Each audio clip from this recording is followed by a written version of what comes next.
Intercom, let's turn the volume all the way up.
No gun, no bow. Today's hunt includes a bird and a bell. And she's watching and waiting for me to flush something. And she usually follows up. She has well established that I'm generally gonna scare up game. It's a bond forged from years of hunting, resulting in a simple form of communication. And although she may look majestic, don't forget, she's a deadly predator. They have about 1,200 pounds per square inch of crushing power at the tips of their talons, so they can certainly puncture vital organs. But they also kill with just the constriction like a snake. They stop blood flow and respiration. When it happens in an instant. Just to watch what these things do and what the prey does to get away. Now, like I say, it's about the chase to me. It's not really about the catch, although I want to catch, certainly. It validates being out here.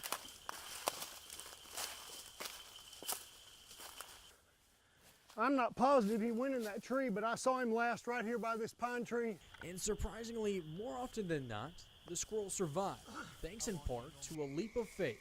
But that doesn't deter Rusty from going out.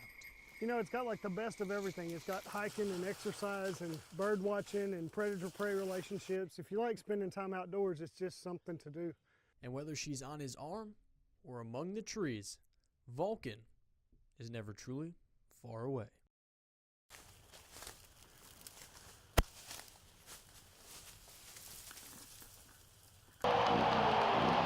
A night forever remembered. It was at that moment that I knew New Orleans was going to make it. Stems from events never to be forgotten. The Superdome was the most visible symbol of Katrina. 10 years ago, the Saints made their triumphant return after Hurricane Katrina had ravaged the Superdome. A Shreveport native spearheaded bringing them back, overseeing a project of unimaginable size. Well, I grew up in the shadow of Woodlawn High School. Doug Thornton is the executive VP of stadiums and arenas at SMG, the company who manages the Superdome. He calls New Orleans home, but his love of football was born in Shreveport. When I was growing up, it was during the era of Terry Bradshaw and Joe Ferguson and players like that. We had great facilities. We had great support from our families and from all of our fans. So did the Saints. But when Katrina hit on August 29, 2005, everything changed. The building was never supposed to be used as a refuge of last resort. It was pressed into service. 35,000 people moved in. Thornton didn't leave for 5 days. Watermarks on the walls he wrote remain a decade later. After the water receded and victims evacuated, only devastation remained. The stench in here was horrible. There was mold starting to grow in the upper reaches of the building. I had to wear a respirator. You know, you couldn't walk in here. The bacteria, the mold was such, it was so powerful that it would overtake you. A damage assessment determined it would require 2 years and over $200 million to fix the facility. Thornton had to convince then-Governor Kathleen Blanco it was worth saving. We have to rebuild it, Governor, not just because we want the football team back, but the minute you turn that roof white again, people are going to believe in the recovery.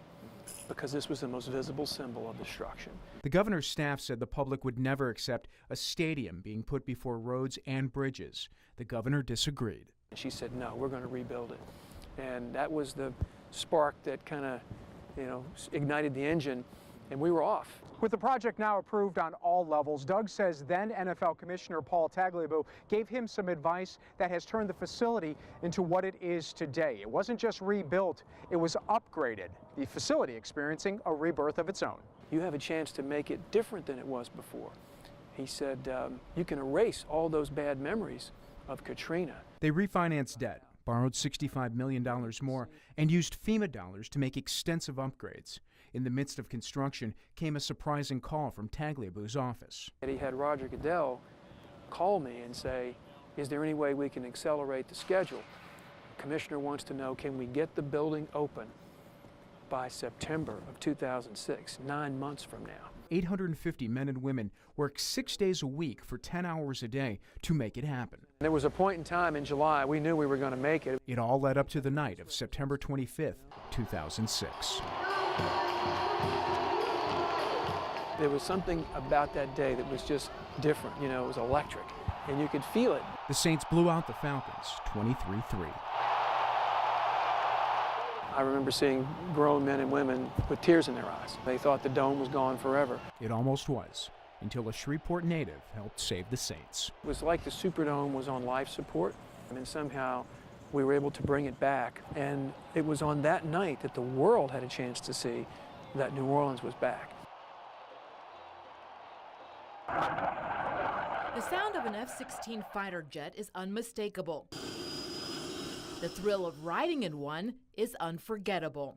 There's about 1% of folks who join the military. I'm happy to be part of that small percentage, and I feel fortunate that I was able to contribute to really the mission and our nation's goals in the way I was able to contribute. Major Kevin Walsh is the Director of Operations for the Air Force Thunderbirds and my pilot for the day. He's been an airman for more than 20 years and flown in combat. Now he has the challenge of showing off the world's greatest Air Force to people like me. Oh, it's still a blast each and every day. I mean, it's anything but routine. Every sortie's different. Every time I get to fly with different folks from different backgrounds, it's always a new experience, and it keeps it fresh. My day with this elite precision flying team starts with hours of preparation and training. First, an overview. So we are all about going out into the community and inspire and engage with young kids. Then a meeting with the flight surgeon. I'm in charge of kind of the health of the team, and I'm in charge of kind of the health of you. Then, of course, the safety lesson. As well as go over the emergency parachute training, so what you would have to do if you had to eject out of the aircraft. Then it's time to get suited up and climb aboard. All right, ma'am, you're good to go. The mask is on, the canopy closes, and there's no turning back now. I wave goodbye to the crew below, then we take off 600 miles per hour straight into the sky. After an amazing flight, I'm thankful to be back on the ground and thankful for the brave airmen protecting our country. This is honestly the highlight of my career so far. Just traveling, getting to meet people, making connections around the world. It's a beautiful thing that we get to do every day.